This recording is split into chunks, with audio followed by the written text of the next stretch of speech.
Pessoal, vocês sabem que o meu canal não é um canal de humor. Na verdade, está mais para um canal de tragédia do que canal de humor, né? Mas tem hora que a gente tem que até rir um pouco. É aquele ditado, né? Minha mãe falava muito, fala muito, é rir para não chorar. Dá uma olhada nisso aqui. Eu achei um perfil que se chama Folha de São Paulo. É uma ironia a Folha de São Paulo, com certeza. E olha aqui a matéria. Urgente. Moraes diz ter encontrado provas no celular do Bolsonaro que confirmam que ele deu uma barrigada na faca do Adélio Bispo. Vai pedir a prisão do Bolsonaro porque ele deu uma barrigada na faca. É uma ironia, né, da forma que o judiciário vê, de forma imparcial, né, qualquer coisa que é relacionada ao Bolsonaro. Então, eu achei engraçado e quis trazer aqui para vocês. Embora eu seja um péssimo piadista, ruim demais para contar, mas usar isso como piada, mas, enfim, mostra um pouco, de forma irônica, o que é o nosso Brasil, né? Mas bora lá, eu quero falar com vocês de coisa séria. Bora falar de CPMI, tá?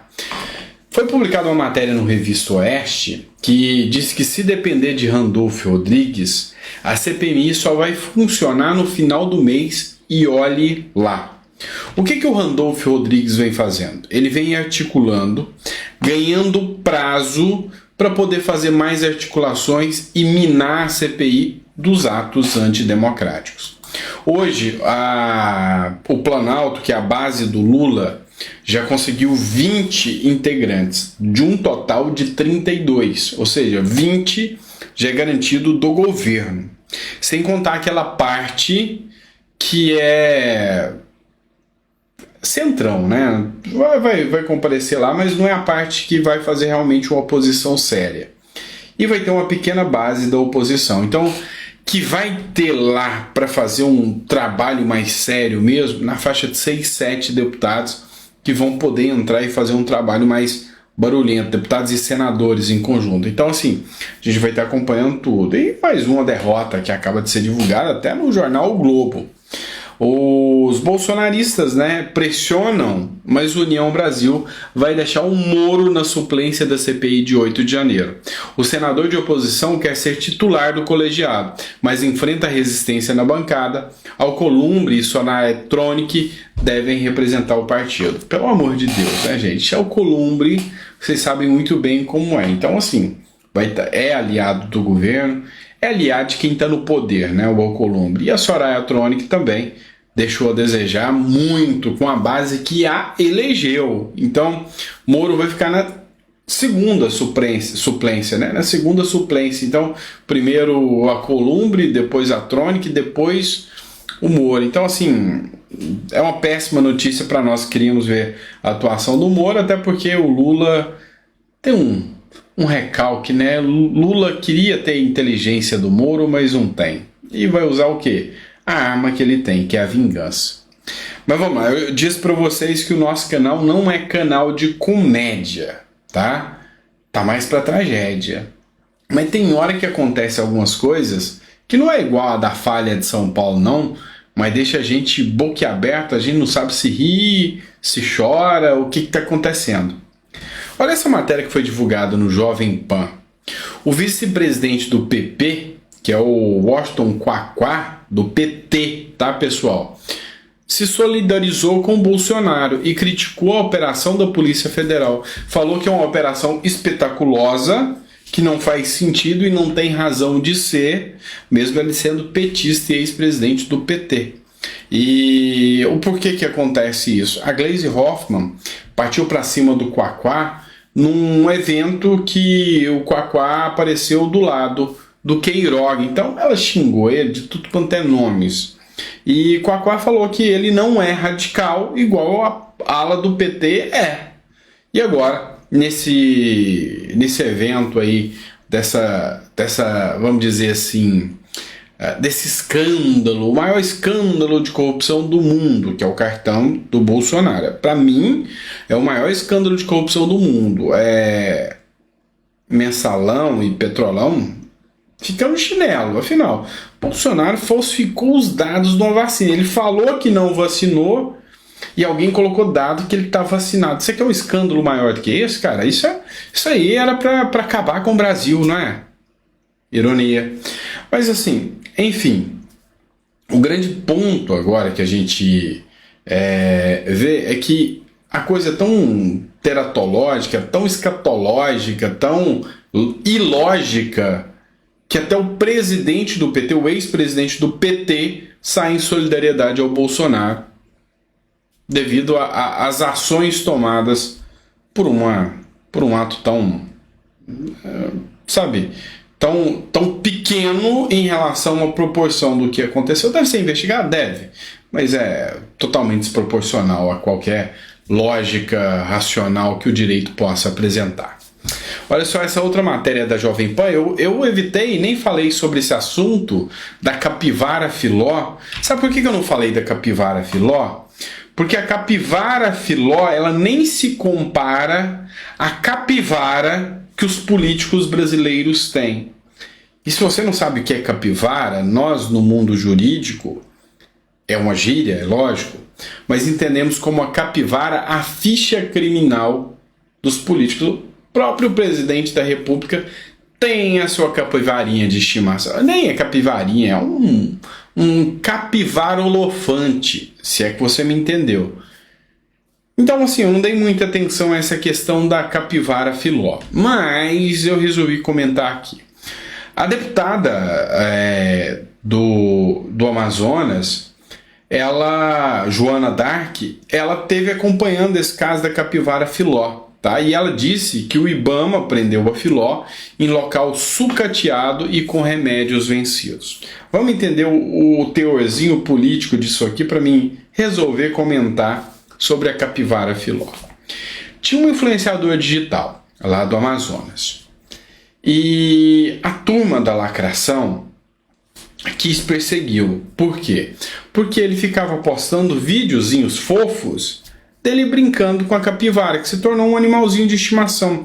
Ele que mora na beira do rio, eu esqueci, aquelas palafitas, eu acho que chama mesmo palafitas, aquelas casinhas que tem na beira do rio, acho que lá também tem esse nome, tá? Então ele mora numa casinha daquela na beira do rio e ele ficava pulando, gravando vídeos de TikTok. Só que como a área onde ele mora, ele planta algumas coisas, não é um grande fazendeiro do agro, mas planta algumas coisas, a turminha da lacração falou, olha só que absurdo, o bolsonarista está maltratando a capivarinha, a capivara filó. Então, uma petista resolveu denunciar a capivara filó pro IBAMA, que aplicou uma multa de 17 mil ao rapaz e tentou tomar a capivara. Só que aí algumas coisas começaram a vir à tona. A galera da LGBTQIA+, teve que ficar sem graça, porque ao que parece, e se eu tiver errado nessa informação, podem me corrigir, o próprio rapaz que cuida da capivara é homossexual. Então, o rapaz não tem nada de radical, nem nada disso. E ele cuidava muito bem da capivara.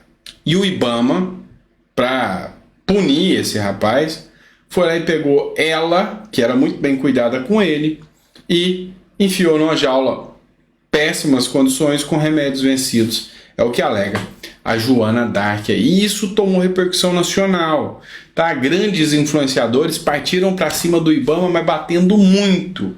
E você acredita que a capivara filó fez com que Lula perdesse alguns, digamos assim, seguidores, porque teve gente que não gostou do posicionamento da turma da lacrosfera, da lacração, contra a capivarinha filó, tá? Bora falar mais um ponto aqui que é importante. Mendonça, André Mendonça. O que aconteceu com o André Mendonça? A gente vamos falar sobre isso. O André Mendonça acabou de dar um golpe na sociedade, mas não foi pequeno não, foi gigante. Tem um imposto, que é um imposto de renda, e a CSLL, tá? São dois tributos.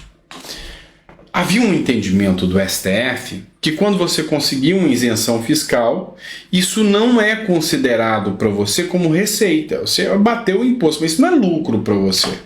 Então você não tinha que pagar imposto sobre essa isenção.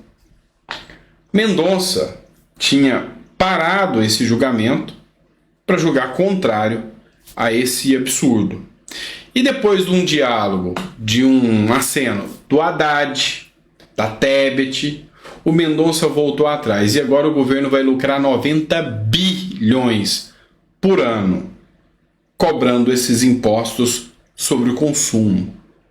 Então vamos lá. Mas, doutor Sandro, não é bom o governo arrecadar mais? O Mendonça não está certo? O Lula não está certo? Meu pequeno gafanhoto, presta atenção. Se o governo arrecada mais no consumo, quem que vai pagar essa conta?